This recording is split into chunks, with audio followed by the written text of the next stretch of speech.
See a penny, pick it up, and all day long you will have good luck. Not true in prison.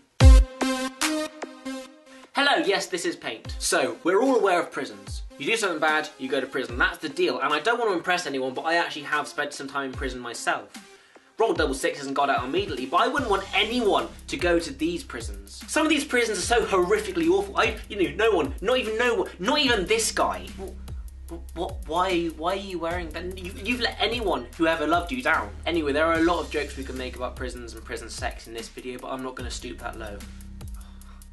There's a reason they call prison a stretch.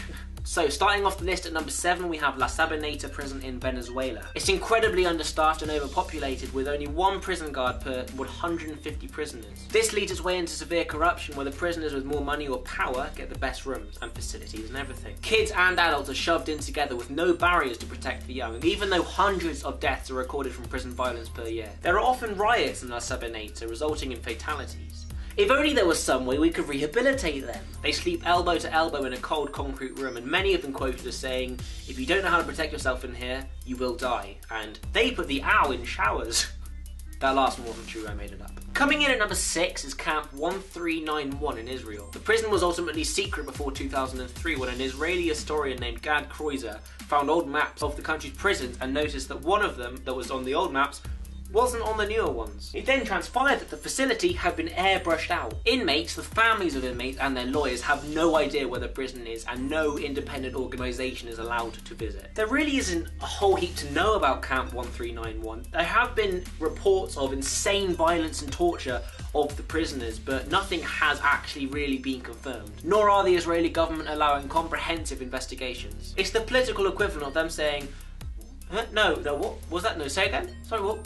No, what? I can't, what was that? I can't hear you. Sorry, what? Number 5 is Kwang Prison in Thailand. Every single prisoner there has shackles on their ankles for the first 3 months of their sentence, and death row inmates have them actually permanently welded onto their ankles. They have shackles welded onto their ankles. The prison is nicknamed the Bangkok Hilton, even though all they get to eat per day is vegetable soup with rice. Just one bowl of vegetable soup and rice. Any other food items must be purchased from the prison canteen, which obviously leads its way to an insane power hierarchy, with the poorer inmates working for the wealthier. Human rights violations are a regular occurrence in this facility, and interviewed criminals inside often complain of the poor sleeping conditions and food.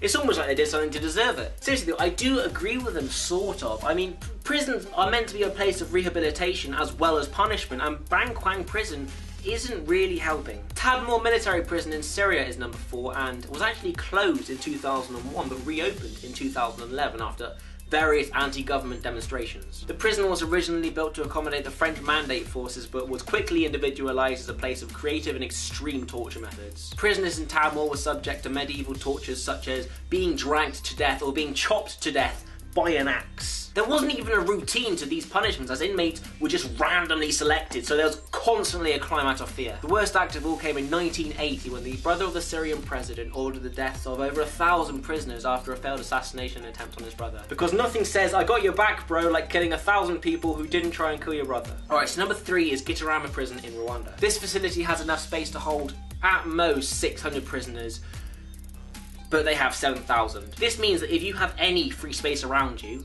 then you're outside the prison. Run. The jail has so many prisoners with so little space, and it's incredibly hard to control everyone, so prisoners are often left hungry and take bites of flesh out of people near them just to survive. Unable to sit down, they must stand all day, every day, all night, and you don't even get space to lie down. Like, there's a space, they have to take turns sleeping. They can't lie down and sleep, they sleep like a fucking cow, like sleeping like that. Because there is no space to lie down and the floor is filthier than Charlie Sheen's lungs, gangrene will often set in on their feet. Their feet will then rot and fall off. If they're lucky. If they're not lucky, then they have to get amputated. You can smell the prison from a mile away, such is the congestion inside, and 1 in 8 prisoners die from violence or disease. However, the majority of prisoners in Gitarama have been jailed for crimes against Rwanda, against the country, most notably the genocides of the 20th century. For number 2, we're going to head to Turkey and visit Diyarbakir Prison.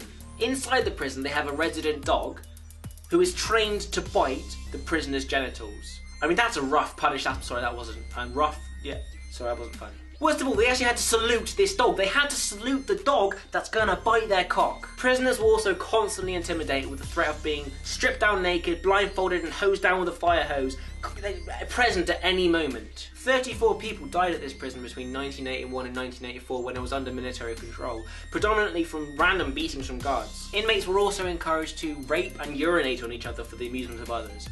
And I haven't really got a joke about that, it's kind of upsetting, if I'm honest. And finally, at number 1, we have Camp 22 in North Korea. Of course, it's North Korea. The only time they score high up on a list is when it's related to crimes against humanity or turning missiles into submarines. The prison is awful. That's really the only word to describe it. Up to 3 generations of a person's family can be incarcerated for the mild wrongdoing of one person in that family. That's grandparents, parents and children in lifelong detention. Among the incredible crimes against humanity that go on in this prison, which by the way is 700 square miles large and completely isolated from anything, they also experiment on people, on humans. They experiment poisons and gases on these people, with everyone dying within minutes. One recorded experiment shows that 50 healthy, normal women were given poisoned cabbage leaves after threats to their family, and within 20 minutes, all of these women had died through excessive vomiting and, involuntary defecation.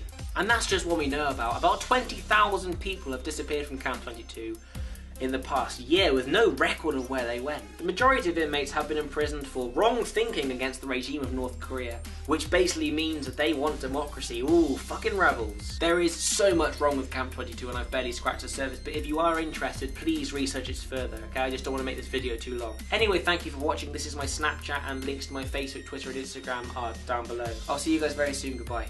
See you, Penny, pick it up and all day long you'll have good luck. Not true in prison.